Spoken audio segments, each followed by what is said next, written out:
Debe hacer la sustentación de sus alegatos de conclusión. Primero, su señoría entendido que no se va a dimitir a discutir las lesiones que se presentaron a la señora Xiomara Benavides, no va a ser tema de discusión en estos alegatos, como quiera que fue evidente que ese día de ese accidente resultó lesionada la señora Xiomara Benavides y que trajo unas consecuencias en su parte cerebral y su parte neurológica. Eso no va a ser tema de discusión. El tema de discusión está centrado en la responsabilidad que no se le puede atribuir a mi defendido, pues en todo momento la defensa demostrará aquí que obró bajo ese deber objetivo de cuidado que impone una de las actividades tan riesgosas y delicadas como es la conducción. Y demás que en el entendido, como se probó aquí en juicio, él era un tipo experto en lo que tiene que ver el manejo de motocicletas desde muy niño y salía de un evento de motociclismo presentado en Expo Eventos. La Fiscalía trajo testigos aquí, la propia víctima, que puntualmente manifestó que frente al accidente no recuerda lo sucedido. Lo que manifestó fue lo que le contaron las personas, que ella era una ciclista constante junto con su esposo y su amiga, que salían los domingos a hacer largas distancias, que transitaba por fuera de la línea blanca. Afirmó que su cicla tenía sistema de luces, igualmente indicó no haber portado casco protector el día de los hechos, y finalmente, pues estas atestaciones corresponden a lo que le relataron por quienes la acompañaban, porque manifiesta, vuelvo y le digo, reitero, no recordar lo ocurrido. También trajo la Fiscalía a la señora, a la testigo que ese día acompañaba a Caterina y Giovanna Jacome Acosta, que indicó que vio al acusado cuando estaba quieto en la salida de Expo Eventos, que observó que el acusado aceleraba la moto en el borde de la carretera, que posteriormente lo vio salir hacia ellas, a lo cual ella lo esquivó, y que al girar para indicarle a la víctima que tuviera cuidado, afirmó ver que el acusado chocara contra la cicla. Informó que se estaba oscureciendo, que se podía ver normal, por iluminación externa indicó no existía, afirmó que la víctima no llevaba casco. Manifestó que las prendas que llevaban tenían líneas reflejantes de luz en los bordes y eso es lo que manifiesta la testigo. También se trajo a ese estrado judicial al señor Nelson Canchila Mejía, quien manifiesta que la hora del funesto accidente fue sobre las 18 horas, que aún estaba claro el día, que indicó haber observado al acusado detenido y que éste estaba acelerando la motocicleta. Dice que pasó al acusado y al mirar atrás vio que la señora Caterine esquivó y luego escuchó gritar a su esposa, que ellos estaban transitando por el lado derecho de la línea, fuera de la vía, y que el acusado estaba por fuera de la línea. Atestó que la víctima no llevaba casco y que la cicla de ella llevaba luces. De igual forma, estuvo el señor Luis Alberto Fuentes Plata, quien introdujo a través de su informe pericial que realizó a la motocicleta y en el momento del dictamen leyó lo siguiente: frente al vehículo, al velocípedo, no posee placa de matrícula, no posee los sistemas de luces direccionales, stop, pito, espejo, cierro comillas. Estableció también que es una obligación de los ciclistas, cuando transitan por vía pública, contar con sistemas de luces delantero y trasero, direccionales y espejo, y que el hecho de que los vendan sin esos sistemas no quiere decir ni exime de responsabilidad de autocuidado que deban tener los conductores al adecuar sus velocípedos. Finalmente, afirmó que ninguno de los dos vehículos presentaron daños producto de esta colisión. También llegó y se trajo este estrado judicial al agente escudero Parra Ulises, quien obtuvo la hipótesis, indicó que obtuvo las hipótesis que plasmó al interior del croquis debido a que se lo manifestaron los acompañantes de la víctima. Aquí hay que hacer referencia de que esas hipótesis, él no registró una sola, registró dos hipótesis para el vehículo 1, es decir, para la bicicleta que resultó vinculada, no hacer uso de señales reflectivas. Y el B2, 123, no respetar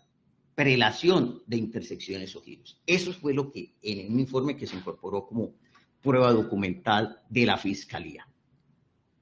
El vehículo clase de bicicleta manifiesta que se desplazaba en sentido de la Lizama Barranca Bermeja y colisiona con el vehículo clase motocicleta cuando ésta salía del sitio razón social Expoeventos.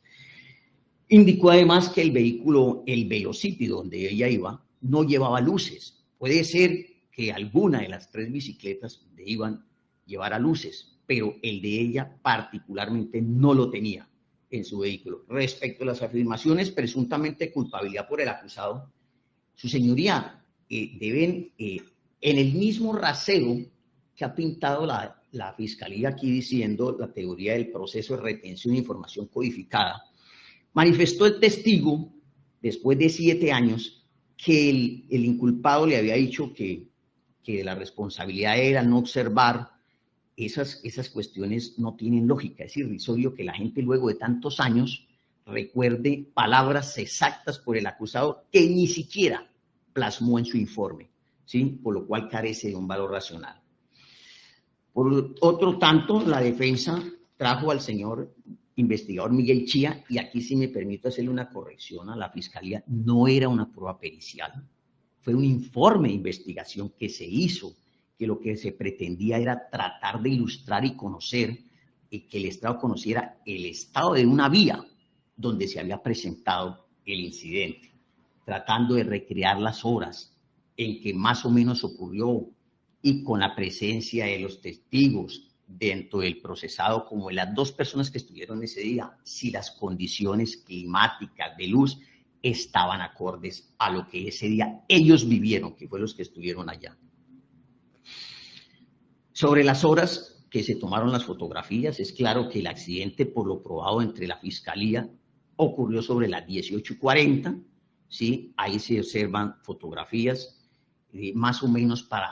poder ilustrarle al despacho el tipo de luminosidad, si había luminosidad externa, si había luminosidad natural, qué era lo que había en ese día, y poder tener y hacernos una imagen de qué fue lo que pasó y a quién se le puede atribuir la responsabilidad,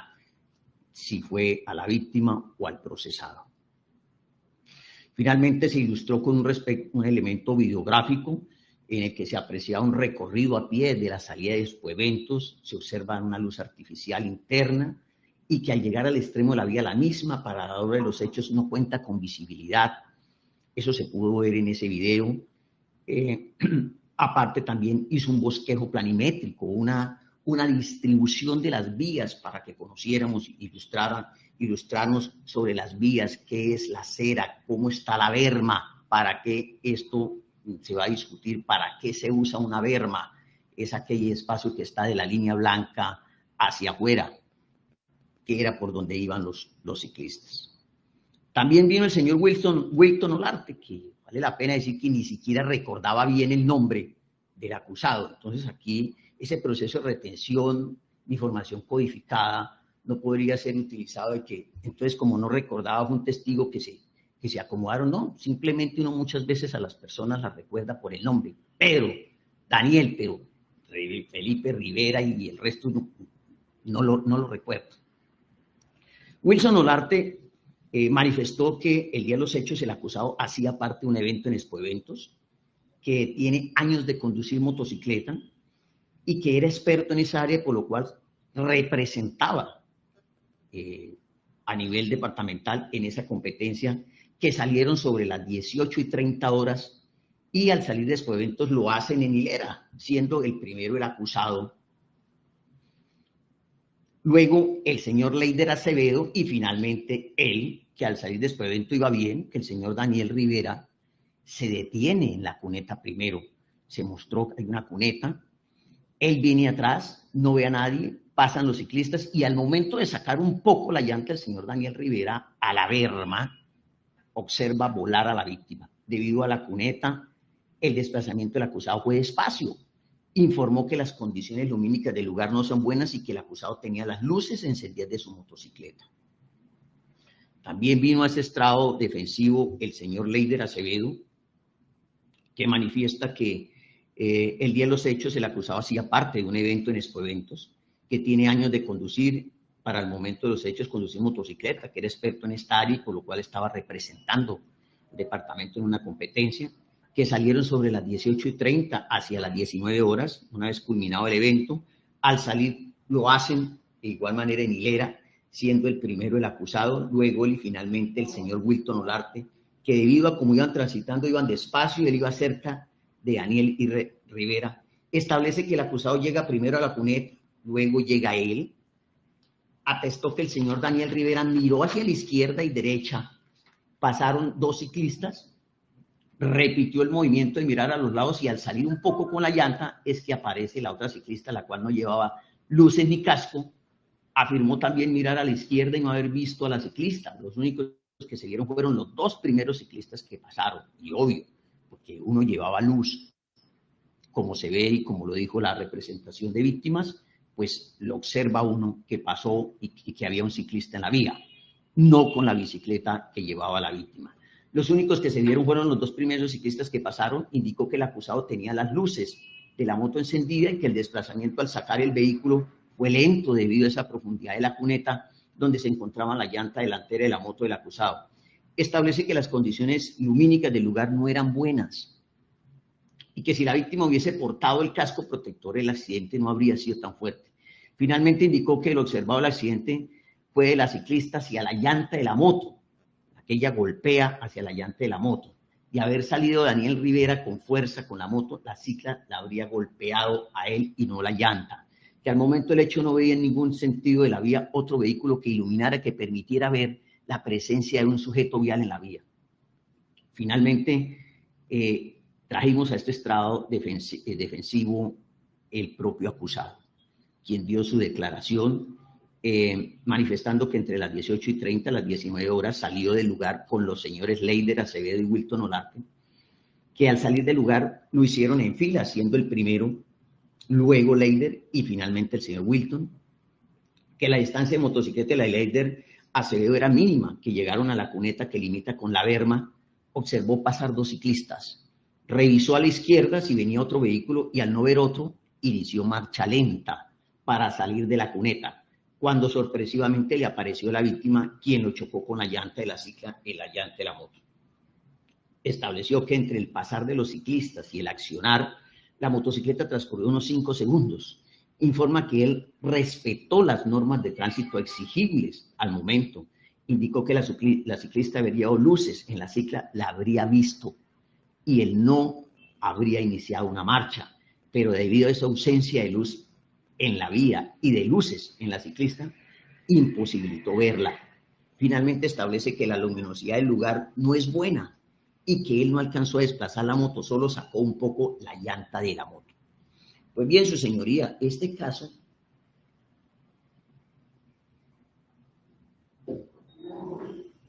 se debe estudiar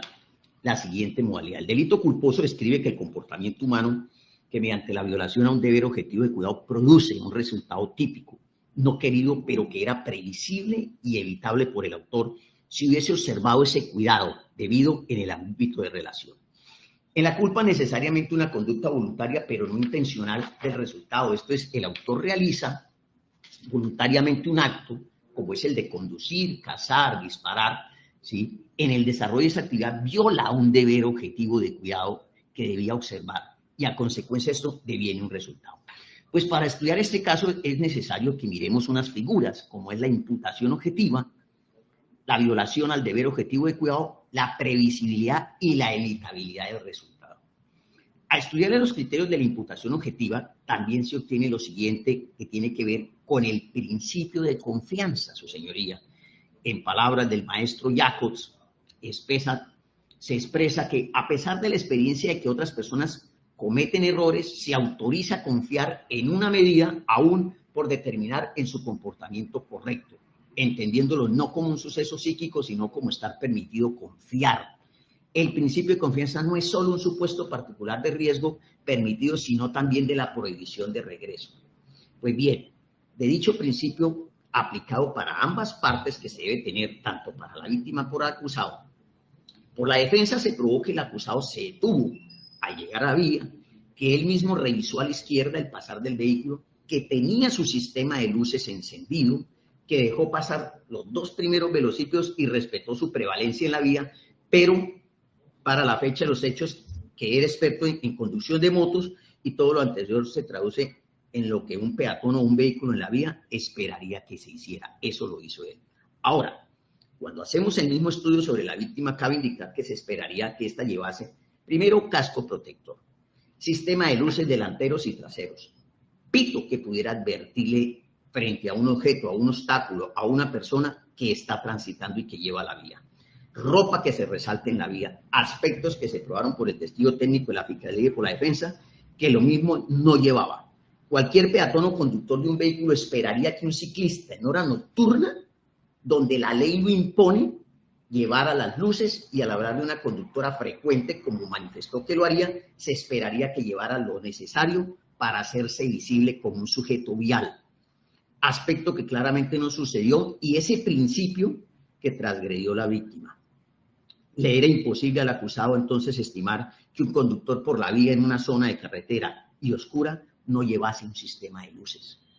Ahora, al estudiar la prohibición de regreso se obtiene que la víctima con su actuar puso en riesgo su integridad al no cumplir las normas de conducción vial en horas nocturnas. Ahora, la pauta de que la víctima no usara el casco pues agravó la situación de ella misma debido a ese actuar negligente. Bajo la tesis de la prohibición del regreso, no es susceptible o imputable al acusado su actuar, debido a que él estuvo sujeto a las normas y actuó como lo haría un buen conductor.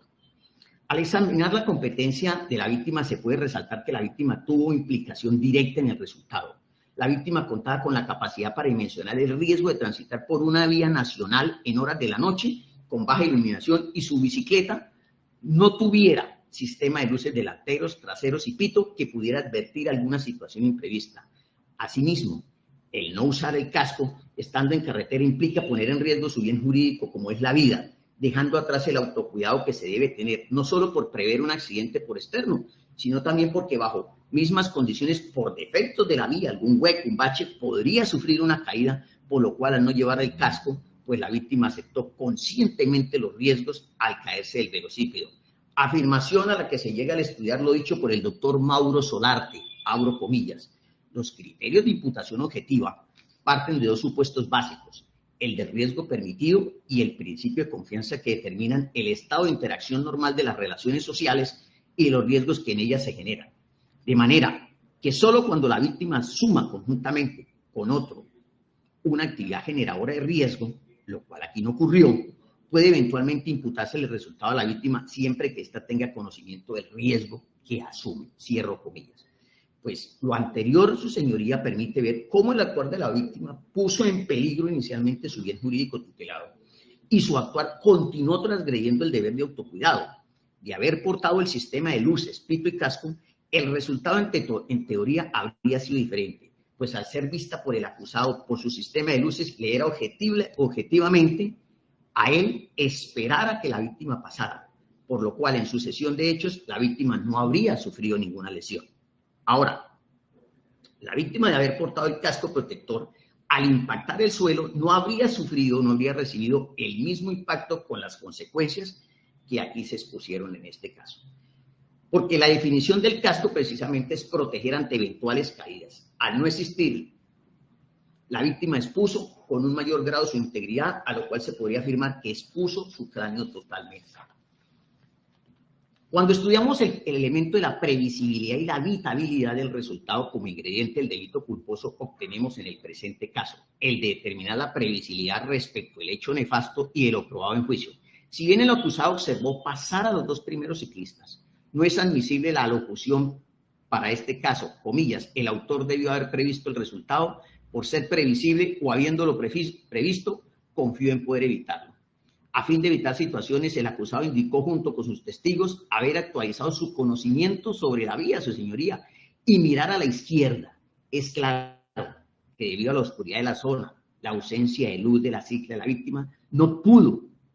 mi defendido avisorar o prever que viniese otro ciclista. El hecho de haber visto pasar dos ciclistas inicialmente no confrontaba la existencia de un tercero, pero pese a eso, el acusado observó la vía y no observó otro ciclista, por lo cual el hecho accidental era imprevisible para el autor.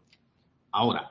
en materia de estudio con el concepto de evitabilidad, para esto tendremos la siguiente afirmación. Si el resultado no podía evitarse, pese a su previsibilidad, el evento no es imputable a culpa o negligencia del autor, pues el derecho penal no puede imponerle lo que supera las posibilidades humanas. Y para entender si se podía evitar, no se le podía imponer al acusado que estuviera en la línea de la cuneta esperando más tiempo. Luego de pasar los dos primeros ciclistas, además de que este actualizó su conocimiento sobre la vía y no observó la ciclista, teorizar que se habría podido evitar la carga no la tenía el acusado. La víctima habría tenido que disponer de un sistema de luces, un sistema de alerta, como un pito, para manifestar que estaba presente en la vía y que llevaba su prelación, y en especial sobre una zona la cual no es de tránsito vehicular, como es la berma. Todo lo anterior indica que para que el acusado era inevitable anticiparse a este suceso nefasto. Ahora, referente a la violación al deber objetivo de cuidado, es de resaltar que la defensa probó que el acusado para el momento de los hechos contaba con experiencia en la conducción de motocicletas, por lo cual la teoría de los testigos de que el acusado aceleró la moto y se le fue encima a ellos no es proporcional o razonable, en especial cuando hablamos de un conductor experto que inclusive participó ese día en eventos de motos, el cual exige un grado de pericia, de dominio, de destreza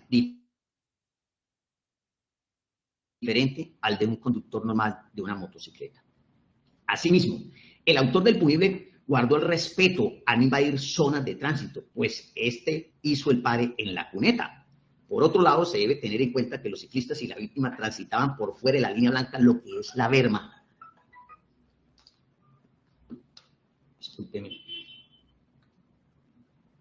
Discúlpeme, señoría, que aquí entrando una llamada de un fiscal.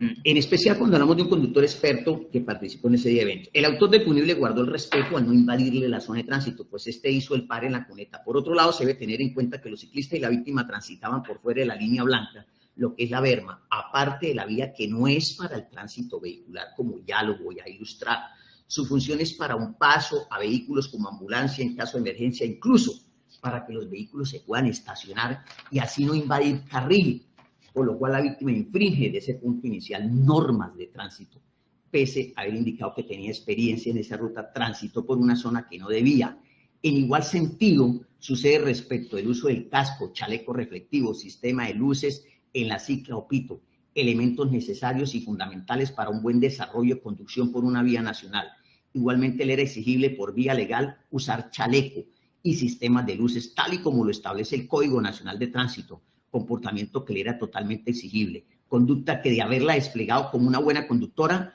habría usado los implementos de visibilidad en la vía de protección, no había habido el resultado estrepitoso que hoy estamos investigando. Y es que infringe la norma 769 del 2002, que es el Código Nacional de Tránsito, en su definición, en su artículo 12, la definición para la berma, dice que es la parte de la estructura de la vía destinada al soporte lateral de la calzada para el tránsito de peatones, semovientes y ocasionalmente el estacionamiento de vehículos y tránsito de vehículos de emergencia. Pero no solo eso, sino que el artículo 94, que contempla las normas generales para bicicletas, triciclos, motocicletas, motociclos y mototriciclos, contempla que los motociclistas, los biciclosistas, deben transitar por la derecha de las vías a una distancia no mayor de 1 metro de la acera u orilla y nunca utilizar las vías exclusivas para servicio público colectivo. También que los conductores de este tipo de vehículos y sus acompañantes deben vestir chalecos o chaquetas reflectivas de identificación que deben ser visibles cuando se conduzcan entre las 18 y las 6 horas del día siguiente, y siempre que la visibilidad sea escasa. No es un condicionante, es también una cuestión de que se debe tener cuando la visibilidad en días en nublado, todo, se debe portar esos chalecos para que el otro agente vial, el otro sujeto vial, lo pueda observar y pueda prever cualquier tipo de siniestro. También en ese artículo 94 no debe transitar sobre las aceras, lugares destinados al tránsito de peatones y por aquellas vías en donde las autoridades competentes lo prohíban. También habla este artículo 94 que la no utilización del casco de seguridad cuando corresponda dará lugar a la inmovilización de vehículos, es decir, aquí se estaba infringiendo también normas de esas. Pero el artículo 95 de manera puntual habla para bicicletas y dice, primero, debe transitar ocupando un carril. El carril no es por fuera del carril, no es por la berma, debe transitar un carril observando lo dispuesto en los artículos 60 y 68 del presente código, y el numeral quinto que dice, cuando circulen en horas nocturnas, debe llevar dispositivos en la parte delantera que proyecten luz blanca y en la parte trasera que reflecte luz roja. Pues bien, su señoría, de cara a todo lo probado por la defensa y desestimando lo manifestado por la Fiscalía, que de paso vuelvo y le digo, me opongo a esa teoría con que salió a esas dos manifestaciones, la teoría del proceso de retención de información codificada, en el entendido de que porque han pasado los años, que tener claro a dos personas fue un hecho tan marcado en la vida de Daniel Felipe, pensando que era un joven. Él se está juzgando y como adolescente. Hay cosas que en la vida lo marcan a uno, y entre esos hasta los amigos. Saber que verse involucrado en un accidente de tránsito no es el común para uno. Cuando uno es un buen conductor, cualquier persona entra en crisis. Pretender decir hoy que recordar eso, a pesar de los años, con esa fidelidad y con todo, no puede ser de recibo de su despacho. De cara a todo probado por esa defensa y desestimando lo manifestado por la Fiscalía y la representación de víctimas, este defensor probó con lógica y razonabilidad que el acusado con su comportamiento no incurrió en un actuar negligente o inexperto. Sí se probó que guardó el debido cuidado objetivo y que hubo una participación activa de la víctima,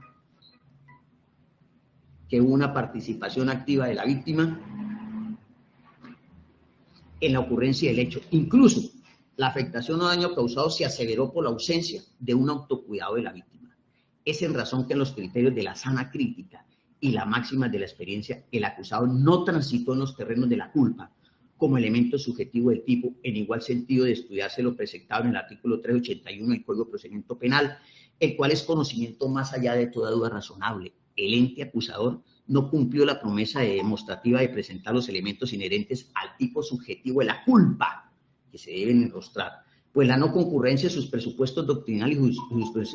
jurisprudenciales decantarían en la absolución por duda. Y es así, su señoría, que la defensa, de manera respetuosa, solicita a su digno estrado emitir un sentido de fallo de carácter absolutorio por los hechos acusados a mi representado, porque considera que, contrario sensu a lo manifestado por la Fiscalía y por la representación de víctimas, sí fue un sujeto vial, un agente vial que tuvo el deber objetivo de cuidado. Contrario sensu a lo que hizo la víctima, que pone en autorriesgo, en propio riesgo, su propia vida al asumir transitar sobre una vía nacional sin toda esa reglamentación que está arreglada, que permite la protección, como es el uso de un casco, el uso de un chaleco reflectivo, más a esa hora donde se estaba transitando, sobre una vía que,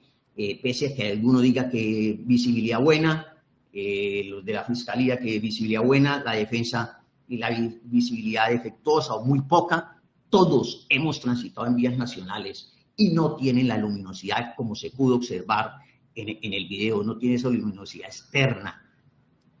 Eso así pasa en las vías nacionales. Por eso es que su señoría, considero que mi defendido, por el contrario, sí cumplió a cabalidad ese deber objetivo de cuidado que se le pide a un agente vial: esperar, revisar para el lado. Simplemente era imprevisible, no se observaba el sujeto vial que venía, porque no disponía de un sistema de luces, al menos un pito de alarma para decirle: hay alguien que está viniendo aquí en camino y si usted sale me voy a tropezar o me va a accidentar. No lo hacía. Y eso está arreglado en el artículo 760, en la ley 769, en los artículos 94, 95 y numeral 2. Transitar por la berma, un lugar que no es para tránsito de bicicletas. Ya lo dice la misma norma. Entonces estamos violando una normatividad que está, y por esa tal razón considero yo que esos hechos sumados, lo uno con lo otro, terminó en que se desencadenara los hechos que hoy aquí nos investigan. De tal manera, su señoría, concluyo diciendo que me opongo a las pretensiones elevadas por la Fiscalía y solicito